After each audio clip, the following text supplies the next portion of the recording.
Hallelujah, praise the lord. Welcome to this wonderful day. మరి మరొక దినం దేవుడు నీకు నాకు బహుమతిగా ఇచ్చినందుకు మనం దేవునికి కృతజ్ఞత చెల్లించే బిడ్డగా ఉండాలి. అవునా దేవుని ప్రియ సంగమా? మరి చూసుకున్నట్లయితే ఈరోజు మనం కీర్తనల గ్రంథం నుండి 119వ అధ్యాయం నుండి 119వ వచనం మనం ధ్యానం చేసుకుందాం. ఇంతకంటే ముందు కళ్ళు మూసుకున్నట్లయితే చిన్న ప్రార్థనతోటి మనం ఈరోజు ప్రారంభించుకుందాం.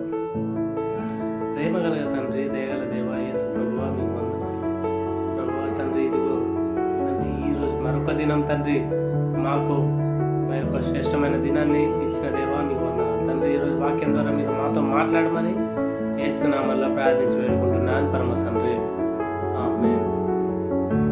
హల్లెలూయా. చూసుకున్నట్లయితే దేవుని ప్రియ ప్రజలారా, కీర్తనల గ్రంథం 119వ అధ్యాయం నుండి 119వ వచనం. భూమి మీదనున్న భక్తిహీనులందరినీ నీవు మస్టు వలె లయపరచుదువు, కావున నీ శాసనములు నాకు ఇష్టమై ఉన్నవి. హల్లెలూయా. చూడండి, ఇక్కడ వివరణలోకి వెళ్తే భూమి మీద ఉన్న భక్తిహీనులందరినీ అంటే ఈ దుర్మార్గులందరినీ భూమి మీద లేకుండా నీవు మస్టు వలె లయపరచుదు అంటే మురికి చెత్తలా నాశనం చేసేవాడివి నీవే అని ఈరోజు రచయిత అంటున్నాడు. హల్లెలూయా. మరి చూడండి, అయితే కావున నీ శాసనాలు నాకు ఇష్టమై ఉన్నవి అని అంటున్నాడు. కనుక నీ శాసనాలు, నీ ఆజ్ఞలు నాకు ఎంతో ప్రీతి అంటున్నాడు. హల్లెలూయా. చూడండి, దేవుని ప్రియ ప్రజలారా, ఎవరైతే మరి దేవునికి విరుద్ధంగా మరి దేవునికి ఇష్టంగా లేకుండా ఎవరైనా మరి భక్తిహీనులు ఉంటారో వాళ్ళని దేవుడు మస్ట్ వాళ్ళు అంటే మురికి చెత్తలా నాశనం చేస్తాడు, లయపరుస్తాడు. మరి ఈరోజు మనం ఆ కోవలో ఉన్నాం, భక్తిహీనుల కోవలో ఉన్నాము.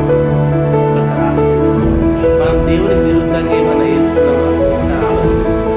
ఒకవేళ ఈరోజు దేవునికి విరుద్ధంగా ఏదైనా పాపం చేసినట్లయినా, ఏదైనా చేసినట్లయినా ఈరోజు పశ్చాత్తాపపడి ఇదే నీకు శుభ సమయం. ఈరోజు దేవుని ప్రియ సంగమా, అయితే ఈరోజు మనం చూసుకున్నట్లయితే దేవుని ఆజ్ఞలు దుష్టత్వానికి అంతటికీ వ్యతిరేకం. హల్లెలూయా. ఈ దేవుని ఆజ్ఞలు అయితే ఏవైతున్నాయో ఈ దుష్టత్వం అనేది ఉంటుంది కదా, దానికి వ్యతిరేకం. కాబట్టి వాటి ప్రకారమే దేవుడు భూమి మీద నుండి దుర్మార్గులను తొలగించి దాన్ని శుద్ధిగా అంటే శుద్ధంగా అంటే పరిశుద్ధంగా పవిత్రంగా చేస్తాడట. హల్లెలూయా. చూడండి ఎంత గొప్ప మాటలు ఇవి. దేవుని ఆజ్ఞలు మెయిన్ ఇంపార్టెంట్, దుష్టత్వానికి వ్యతిరేకం. ఓకే, అయితే వాటి ప్రకారమే ఉండాలని దేవుని ఆశ. ఇలా ఈ భూమి మీద ఉన్న దుర్మార్గులందరినీ తీసివేస్తే ఆ యొక్క ఎక్కడైతే నీకు మురికిగా ఉన్న ప్లేస్లో మురికిని తీసేస్తే నీకు ఒక మంచిగా అనిపిస్తాయి కదా, అట్లనే ఇక్కడ దేవుడు కూడా మురికి చెత్తలా దుర్మార్గులందరూ తీసేస్తే ఒక శుద్ధమైన పరిశుద్ధమైన ప్లేస్ వస్తుంది. అదే పరిశుద్ధమైన ప్రజలు, పరిశుద్ధమైన